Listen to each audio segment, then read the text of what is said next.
मन करे तोरो जवानी खा जाई, मन करे तोरो जवानी खा जाई। करे दयाज मन मानी, करे दयाज मन मानी, रानी हो पानी पानी हो जाई। हमके चिखैबू ना जवानी, रानी हो परेशानी हो जाई। कहतानी हम जवानी, सचो में ताहा जानी हो जाई, जानी हो जाई।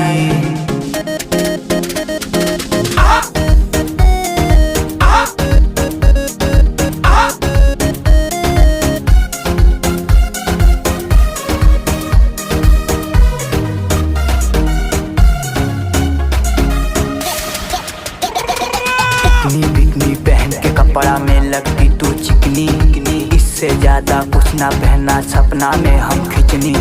लाली उठ लाली लगा के रानी भर देलू तू पानी, कहतानी बात सुना हमार दिल जानी। मन करे तोरो जवानी खा जाई, मन करे तोरो जवानी खा जाई। करे दयाज मन मानी, करे दयाज मन मानी, रानी हो पानी पानी हो जाई। हमके चिखैबू ना जवानी, रानी हो परेशानी हो जाई।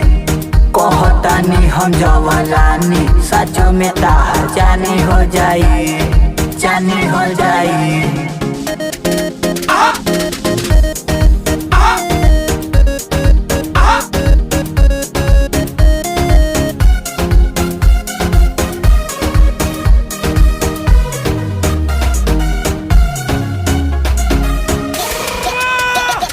नाम हो सतीश रानी, प्यार करत हम बानी। होठों पे लिपस्टिक लाल, धीरे धीरे चूसने दे। बहुत दिनों के बाद रानी जोश में होश खोने दे। मोहब्बत ना बेदर्दी के जैसा, पैसा पे ना पीने दे। रजनत बेदर्दी के कहानी हो जाई, रजनत बेदर्दी के कहानी हो जाई।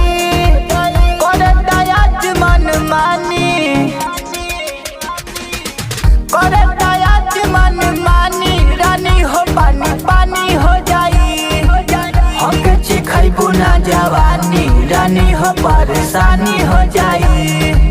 कहतानी हम जवानी, सचो में ताहा जानी हो जाई, जानी हो जाई।